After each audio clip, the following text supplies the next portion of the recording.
DNA मित्रों, America की इस एडवाइजरी की भाषा तो ऐसी है जैसे अमेरिकी नागरिकों के तेहरान से बाहर निकलते ही ट्रंप ईरान पर हमला करने का आदेश दे देंगे।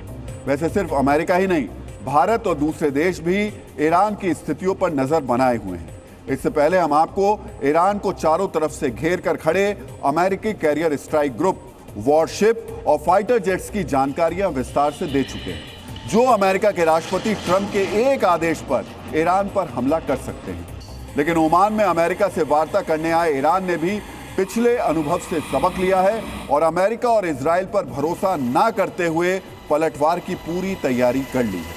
आज आपको इन तैयारियों और इसकी वजह के बारे में भी जानना चाहिए। आपको ये भी समझना चाहिए आखिरकार ईरान और अमेरिका किन परिस्थितियों में एक दूसरे से वार्ता के लिए राजी हुए।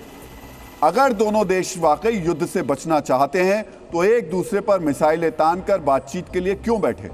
मित्रों, पिछली बार भी ईरान पर इजराइल के हमले से एक दिन पहले ओमान में शांति वार्ता हुई थी और अगले ही दिन इजराइल ने ईरान पर हमला कर दिया था। ये बात ईरान को अच्छी तरीके से याद है, इसीलिए ईरान वार्ता से पहले युद्ध की पूरी तैयारी कर चुका है। आज आपको ईरान की इन तैयारियों के बारे में सब कुछ जानना चाहिए।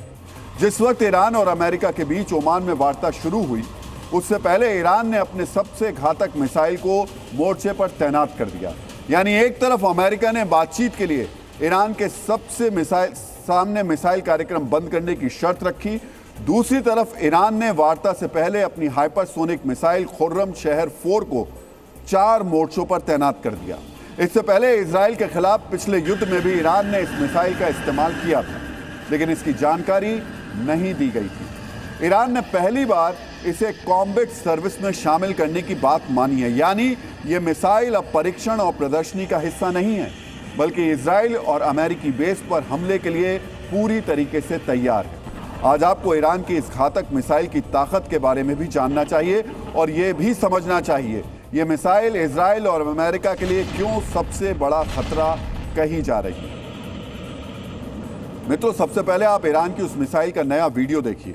खुर्रम शहर 4 ईरान की सबसे शक्तिशाली MRBM यानी मीडियम रेंज बैलिस्टिक मिसाइल है, जिसकी ताकत, इसकी रेंज, इसकी रफ्तार, भारी वॉरहेड और रडार को चकमा देने की क्षमता है, जो इजराइल के साथ साथ मिडिल ईस्ट में मौजूद अमेरिका के सभी बेसों को सुरक्षा के लिए खतरा बन जाती है।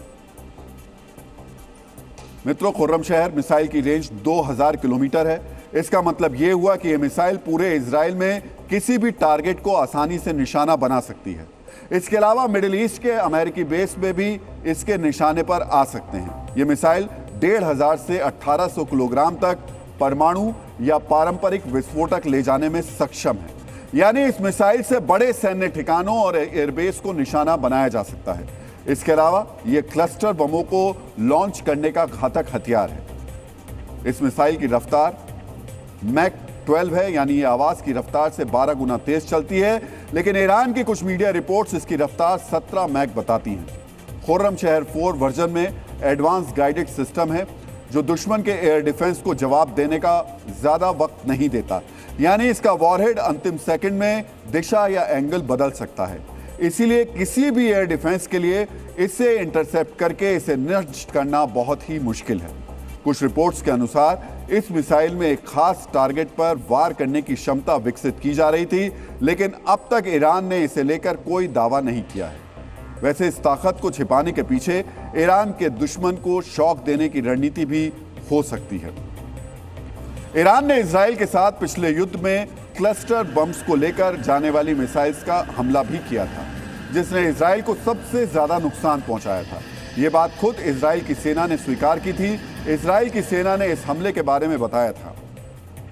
मित्रों, ईरान की बैलिस्टिक मिसाइल पर लगा वॉरहेड करीब 23,000 फीट यानी जमीन से 7 किलोमीटर की ऊंचाई पर फट गया।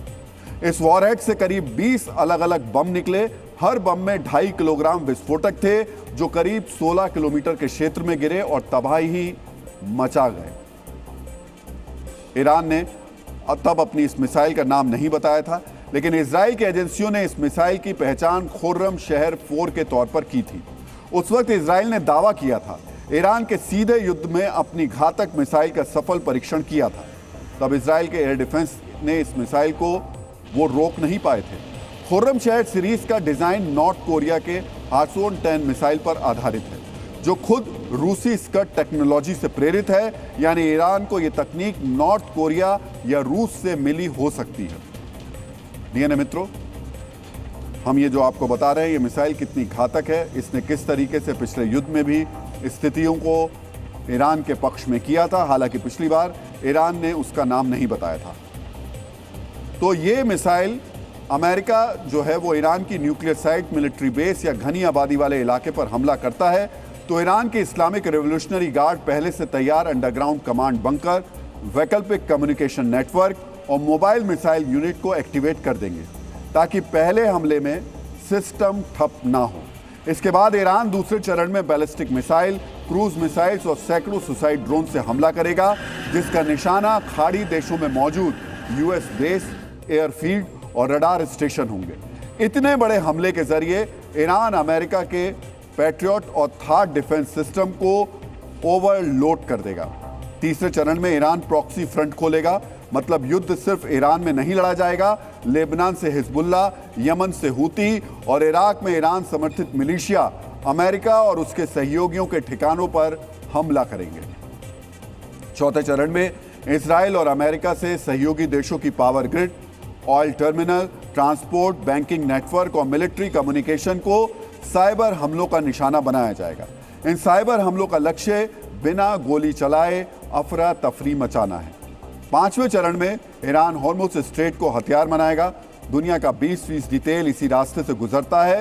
ईरान का प्लान इस रास्ते पर mines, fast attack boats, drone से अटैक करके शिपिंग में रुकावट डालना है ताकि दुनिया से तेल का दाम बढ़ने पर युद्ध को रुकवाने की डील की जा सके। यानी वॉर शुरू होने की स्थिति में ईरान अमेरिका को थकाने की रणनीति पर काम करेगा। क्योंकि अमेरिका को हराना ईरान के लिए नामुमकिन है, इसलिए ईरान अमेरिका को हर मोर्चे पर थकाकर पीछे हटने पर मजबूर करेगा। क्योंकि अमेरिका भी घरेलू दबाव की वजह से महीनों तक महंगा ऑपरेशन नहीं चलाना चाहेगा। राष्ट्रपति ट्रंप के ऊपर अमेरिका में चुनाव का दबाव भी है। आप सोचिए, ओमान में शांति की वार्ता से पहले दोनों देशों ने युद्ध की कितनी तैयारी करके रखी है। अमेरिका ने हमले की और ईरान ने महीनों तक युद्ध जारी रखने की योजना बना ली है। यानी दोनों देशों को खुद इस बात का भरोसा नहीं है कि ये शांति वार्ता कामयाब होगी। डीएनए मित्रों, ईरान को लेकर ट्रंप क्या फैसला लेंगे ये फिलहाल साफ नहीं है और सुबह शाम ट्रंप की चरण वंदना करने वाला पाकिस्तान किस दिशा में जा रहा है ये भी आज तक साफ नहीं हो पाया है।